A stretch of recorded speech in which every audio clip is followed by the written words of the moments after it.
BSc final के students के लिए एनएमआर स्पेक्ट्रोस्कोपी का जो पोर्शन हमारा चल रहा था उसको आगे बढ़ाते हुए आज के इस पोर्शन में हम लोग कपलिंग कांस्टेंट है उसके बारे में हम लोग डिटेल में स्टडी करेंगे कि कपलिंग कांस्टेंट क्या होता है, इसको किस तरह से हम रिप्रेजेंट करते हैं और कैसे हम इसको मेज़र करते हैं। तो कपलिंग कांस्टेंट को आगे और स्टडी करने से पहले हम देखते हैं कि एक फैक्ट को हम लोग ये समझ लें कि जो केमिकली इक्विवेलेंट प्रोटॉन्स होते हैं तो उनमें किसी प्रकार की कोई कपलिंग नहीं होती है। अर्थात अगर दो कार्बन पास के कार्बन हैं और उन दोनों कार्बन परमाणुओं का केमिकल एनवायरनमेंट सेम है, अर्थात उन पर उपस्थित जो प्रोटॉन हैं उनका भी केमिकल एनवायरनमेंट सेम है, तो उनमें किसी प्रकार की कोई कपलिंग नहीं होगी। अगर कपलिंग नहीं होगी तो उनके सिग्नल्स में किसी प्रकार का कोई विपाटन नहीं होगा। तो इसको यहाँ पर दर्शाया गया है कि रासायनिक रूप से तुल्य प्रोटॉनों में सिग्नल का विपाटन नहीं होता है। जैसे एथेन के 6 रासायनिक तुल्य जो प्रोटॉन हैं वो केमिकली इक्विवेलेंट है। केमिकली इक्विवेलेंट हम किस प्रकार से यहाँ पर देखते हैं। एथेन में एक मेथिल समूह के 3 प्रोटॉन और दूसरे मेथिल समूह के 3 प्रोटॉन, ये 6 प्रोटॉन हैं, इनका केमिकल एनवायरनमेंट सेम है। तो कुल मिलाकर हम कहेंगे अगर हम एथेन का एनएमआर स्पेक्ट्रम लेते हैं तो उसमें हमें केवल एक सिग्नल ही प्राप्त होगा। इनका आपस में म्यूचुअल कोई किसी प्रकार की कपलिंग या इंटरेक्शन नहीं होगा। इसी प्रकार से 1,2-डाइक्लोरोएथेन को हम देखते हैं तो 1,2-डाइक्लोरोएथेन में दोनों कार्बन का जो केमिकल एनवायरनमेंट सेम है। अगर देखिए केमिकल एनवायरनमेंट डिफरेंट अपन कब कहते, अगर एक के पास क्लोरीन होता एक के पास ब्रोमीन होता तो फिर केमिकल एनवायरनमेंट डिफरेंट हो जाता और ये म्यूचुअल इनके बीच में कपलिंग हो जाती और फिर हमारे लिए जो है जो सिग्नल्स हैं उनमें स्प्लिटिंग भी हम उसको ऑब्जर्व। लेकिन चूंकि दोनों के पास में क्लोरीन है तो इनका केमिकल एनवायरनमेंट सेम हो गया, तो इनमें इस प्रकार से सिग्नल का कोई विपाटन नहीं होगा। एक सिग्नल यहाँ पर इन चारों प्रोटॉनों का केवल एक सिग्नल हमें प्राप्त हो जाएगा। नेक्स्ट है relative intensities of peaks in a multiplet है। अब हम अगली एक बहुत इंपॉर्टेंट चीज़ को यहाँ पर स्टडी कर रहे हैं। अभी तक तो हमने देखा कि नियर बाई डिफरेंट एनवायरनमेंट के जो प्रोटॉन हैं वो पास वाले प्रोटॉनों के सिग्नल का विपाटन करते हैं। और ये विपाटन किस प्रकार से होता है, जैसे पास में अगर n नंबर के प्रोटॉन हैं तो n+1 सिग्नल में उसका विपाटन हो जाता है ना। तो ये इस प्रकार से। लेकिन अब हम यहाँ पर देख रहे हैं कि इन सिग्नल्स की इंटेंसिटी का मतलब है कि इनकी जो तीव्रता है वो क्या है। जैसे अगर कहीं कोई डबलेट आ रही है तो डबलेट में क्या क्रम होगा, तो डबलेट में क्या तीव्रता होगी। अगर ट्रिपलेट आ रही है तो उसमें क्या तीव्रता होगी। अगर कोई क्वार्टेट बन रहा है तो उसमें क्या उनके बीच की आपेक्षिक तीव्रता होगी। सिग्नल्स की आपेक्षिक तीव्रता को अपन यहाँ पर उसकी हाइट से भी कंपेयर कर सकते हैं या हाइट से भी उसको हम डिफ़ाइन कर सकते हैं कि भाई जो हाइट है वो जो है उसकी तीव्रता को दर्शाता है। तो किसी मल्टीप्लेट में विभिन्न शिखरों की आपेक्षिक तीव्रता n पर निर्भर करती है। द्विक या डबलेट में शिखरों का अनुपात 1:1 होगा। तो डबलेट में जो शिखरों का अनुपात है वो 1:1 आएगा। ट्रिपलेट में शिखरों का अनुपात है 1:2:1 आएगा। और क्वार्टेट में शिखरों का अनुपात है 1:3:3:1 आएगा। तो अभी तक तो हमने क्वार्टेट हमें पता है कब बनता है, अगर पास में 3 प्रोटॉन हैं उनके द्वारा कपलिंग हो रही है तो एक क्वार्टेट प्राप्त हो जाएगा। अगर पास में 2 प्रोटॉन हैं तो उनके द्वारा एक ट्रिपलेट प्राप्त हो जाएगा। और पास में 1 प्रोटॉन है वो कपल कर रहा है तो हमें एक डबलेट प्राप्त हो जाएगी। तो इसको और अधिक संख्या में अगर जो प्रोटॉन हैं वो कपल कर रहे हैं उसमें किस प्रकार का क्रम प्राप्त होगा उसको हम लोग आगे देखेंगे और उसको हम लोग पास्कल ट्रायंगल से डिफाइन करते हैं। बहुक में शिखरों का अनुपात 1:1 यहाँ पर आ गया है। शिखरों का अनुपात बहुक में शिखरों की आपेक्षिक तीव्रता निकालने के लिए सामान्य सूत्र है a+b⁴n होता है। जब इसे n के इच्छित मान तक विस्तारित किया जाता है तो गुणांक इनकी आपेक्षिक तीव्रता को दर्शाते हैं। तो यहाँ पर है ये फार्मूला है, अप्लाई करके हम इनकी आपेक्षिक तीव्रता को आसानी से डिफाइन कर सकते हैं। मल्टीप्लिसिटी एवं जो इनकी जो आपस में जो है जो मल्टीप्लिसिटी है और आपेक्षिक तीव्रता है पास्कल ट्रायंगल द्वारा आसानी से व्यक्त की जा सकती है, जबकि n युग्मित प्रोटॉनों की संख्या n है जो युग्मित प्रोटॉन है उनकी संख्या है, और इसको हम लोग एक पास्कल ट्रायंगल के द्वारा है वो आसानी से व्यक्त कर सकते हैं।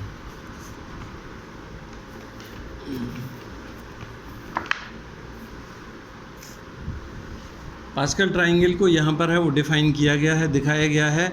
संलग्न कार्बन पर तुल्य हाइड्रोजनों की संख्या को ये दिखाया गया है। अगर जीरो कोई हाइड्रोजन नहीं है तो जो है जो कार्बन है पर उपस्थित जितने भी हाइड्रोजन हैं उनका केवल एक सिग्नल प्राप्त होगा और उसकी अपनी एक सिंगल इंटेंसिटी होगी। अगर पास में कार्बन है उस पर एक प्रोटॉन है तो उसके द्वारा एक हमें डबलेट प्राप्त हो जाएगा जिसका अनुपात 1:1 होगा। अगर 2 है तो उसके द्वारा एक ट्रिपलेट प्राप्त हो जाएगी जिसका अनुपात 1:2:1 हो जाएगा। इसी प्रकार से अगर 3 है तो उनके द्वारा एक क्वार्टेट प्राप्त हो जाएगा जिसका अनुपात 1:3:3:1 होगा। इसी प्रकार से अगर 4 हैं तो उनके द्वारा है 5 जो है प्राप्त हो जाएंगे शिखर, और उनका जो अनुपात होगा 1:4:6:4:1 हो जाएगा। अगर 5 हैं तो उनके द्वारा सिग्नल, तो ये तो हमें पता ही है कि जिनमें जो विपाटित होगा वो n+1 वैल्यू होती है। तो अगर 5 हैं n+1 अर्थात 6 में वो विपाटित हो जाएगा, और 6 के विपाटन का जो अनुपात होगा 1:5:10:10:5:1 हो जाएगा। अगर 6 हैं तो 7 में विपाटन हो जाएगा सिग्नल का, और उसका जो अनुपात होगा 1:6:15:20:15:6:1 हो जाएगा। इस प्रकार से ये सिग्नल की म्यूचुअल इंटेंसिटी होगी। तो ये एक ट्रायंगल है जो ट्रायंगल के रूप में बनता है, इसको हम लोग एक पास्कल ट्रायंगल बोलते हैं। तो ये पास्कल ट्रायंगल के द्वारा है हम इनकी इंटेंसिटी को एक्सप्लेन कर सकते हैं। अब नेक्स्ट है वो है कपलिंग कांस्टेंट है। कपलिंग कांस्टेंट को हम J से व्यक्त करते हैं। कपलिंग कांस्टेंट को हम किस प्रकार से डिफाइन करेंगे? किसी बहुक या मल्टीप्लेट में। मल्टीप्लेट हमने किसे कहा? अगर 1 सिग्नल है तो उसको हम सिंगलेट कहेंगे, अगर 2 सिग्नल विपाटित हो रहा है तो उसको डबलेट कहेंगे, 3 में विपाटित हो रहा है तो ट्रिपलेट, और उसके लिए कॉमन वर्ड यूज़ करते हैं मल्टीप्लेट है। तो मल्टीप्लेट के शिखरों के मध्य दूरी को युग्मनांक कहते हैं। तो इनके बीच की जो दूरी है, 2 जो हमारे सिग्नल्स हैं जो उसके जो स्प्लिटेड जो सिग्नल हमें प्राप्त हो रहे हैं, इनके बीच की दूरी को हम कपलिंग कांस्टेंट से व्यक्त करते हैं, और इसे J द्वारा है वो दर्शाया जाता है। इसको हम J के द्वारा है वो प्रदर्शित करते हैं, और इसकी इकाई है, इसको मेज़र किस में करते हैं? वो हर्ज में है, वो हम इसको मेज़र करते हैं। युग्मनांक का मान है वो युग्मित प्रोटॉनों के मध्य के संरचनात्मक संबंधों पर निर्भर करता है। तो इनके बीच की जो स्ट्रक्चरल रिलेशनशिप है उसकी जानकारी है वो हमें कपलिंग कांस्टेंट J के द्वारा है वो प्राप्त होती है। अब यहाँ पर जैसे हमारे लिए ये सिग्नल है वो जो NMR का जो स्पेक्ट्रम है उसके डिफरेंट सिग्नल्स हैं यहाँ पर दर्शाए गए हैं। ये 112 ट्राइक्लोरोएथेन का NMR स्पेक्ट्रम है। हम इसमें देखते हैं कार्बन एटम नंबर 1 पर 2 क्लोरीन हैं और 1 हाइड्रोजन है। तो डेफिनेटली इसका केमिकल एनवायरनमेंट पास वाले जो CH2 वाले जो 2 प्रोटॉन हैं उनसे अलग हो गए, क्योंकि इसके पास में केवल 1 क्लोरीन है। तो हम यहाँ से ये निष्कर्ष निकाल सकते हैं कि इस यौगिक के प्रोटॉन मैग्नेटिक स्पेक्ट्रम में PMR में हमारे लिए 2 सिग्नल प्राप्त होंगे। एक सिग्नल इस CH के इस प्रोटॉन का होगा और एक सिग्नल ये CH2 का होगा। अब ये देखिए, अब यहाँ पर जो हमें सिग्नल प्राप्त हो रहे हैं ये CH2 की वजह से इसका एक जो प्रोटॉन है उसका सिग्नल है वो ट्रिपलेट में परिवर्तित हो जाएगा। तो ये जो ट्रिपलेट है ये CH के इस प्रोटॉन को व्यक्त करती है, और ये जो CH2 के 2 प्रोटॉन हैं इसका जो सिग्नल है वो CH के एक प्रोटॉन की वजह से एक डबलेट में परिवर्तित हो जाएगा। तो हमारे लिए एक डबलेट है, डबलेट जो हमारे लिए प्राप्त हो रही है वो इन CH2 के इन 2 प्रोटॉनों की प्राप्त हो रही है, और जो ट्रिपलेट प्राप्त हो रही है वो हमारे लिए इस CH के एक प्रोटॉन की कारण है वो प्राप्त हो रही है। तो यहाँ पर हम ये है इसको हम लोग यहाँ पर युग्मनांक के मान पर बाह्य और प्रेरित चुंबकीय क्षेत्र। अब नेक्स्ट जो फैक्ट है वो ये है कि कपलिंग कांस्टेंट के मान पर आउटर जो है या फिर इंड्यूस्ड मैग्नेटिक फील्ड, हम लोग जानते हैं आउटर मैग्नेटिक फील्ड कौन सा है, जो कि हम NMR स्पेक्ट्रम को रिकॉर्ड करने के लिए लगाते हैं। और प्रेरित चुंबकीय क्षेत्र क्या होता है, यौगिक के अंदर ही सिग्मा और पाई इलेक्ट्रॉनों के द्वारा जो मैग्नेटिक फील्ड उत्पन्न होता है उसको हम इंड्यूस्ड मैग्नेटिक फील्ड कहते हैं। तो हमें ये बात समझ लेनी है यहाँ पर, ये कपलिंग कांस्टेंट J का मान है वो आउटर मैग्नेटिक फील्ड या फिर जो इंड्यूस्ड मैग्नेटिक फील्ड है उसकी वजह से वो प्रभावित नहीं होता है। स्पिन स्पिन युग्मन सदैव रेसिप्रोकल, और दूसरी बात बहुत इंपॉर्टेंट है कि स्पिन स्पिन युग्मन है ये हमेशा रेसिप्रोकल होता है, या फिर ये जो है जैसे अब यहाँ पर है इसके बीच में एक जो है दूरी है जिसको हमने A से व्यक्त किया है, और यहाँ पर जो दूरी है इनकी जो शिखरों के बीच की दूरी है B है। तो रेसिप्रोकल का मतलब है कि ये और ये दोनों की दूरी है, चूँकि इन दोनों में आपस में कपलिंग हो रही है तो ये दूरी समान होगी, अर्थात A का मान और B का मान है वो हमें समान प्राप्त होगा।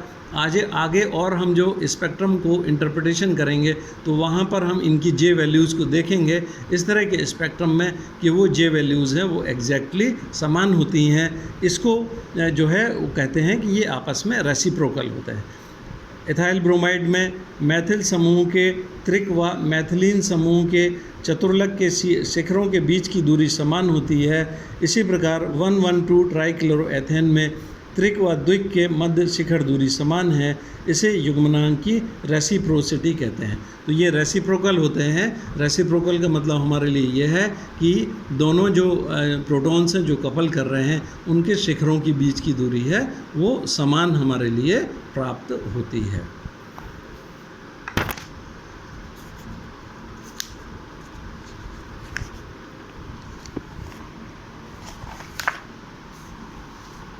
नेक्स्ट आगे हम देखते हैं कि जो कपलिंग कांस्टेंट्स हैं वो कितने प्रकार के होते हैं।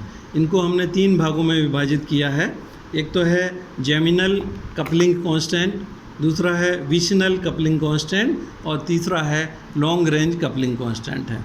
Geminal coupling constant, jam word जहाँ पर है हम लोग जानते हैं कि जैम वर्ड हम तब यूज़ करते हैं जबकि एक ही कार्बन पर उपस्थित, यहाँ पर हम प्रोटॉनों की बात कर रहे हैं। अगर हमने प्रीवियस क्लासेस में पढ़ा है जैसे हम लोग जैम डाइक्लोराइड बोलते हैं, तो जैम डाइक्लोराइड कौन सा होगा, जबकि एक ही कार्बन पर 2 क्लोरीन है। यहाँ पर जेमिनल कपलिंग कौन सी होगी, एक ही कार्बन पर उपस्थित 2 प्रोटॉनों के आपस में कपल करने के कारण जो है कपलिंग कांस्टेंट उत्पन्न होगा उसको हम लोग जेमिनल कपलिंग कांस्टेंट कहते हैं।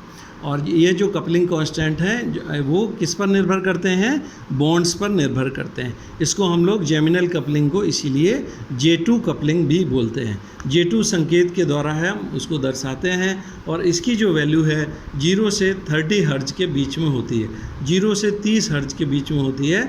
ये वैल्यू है वो ज़्यादा इसलिए है क्योंकि पास में होने की वजह से इनके बीच की कपलिंग है वो काफ़ी ज़्यादा जो है मात्रा में होती है। तो J2 का मान है 0 से 30 हर्ट्ज के बीच में होता है। जैसे ये एक एग्जाम्पल है, एक एल्कीन का एग्जाम्पल है।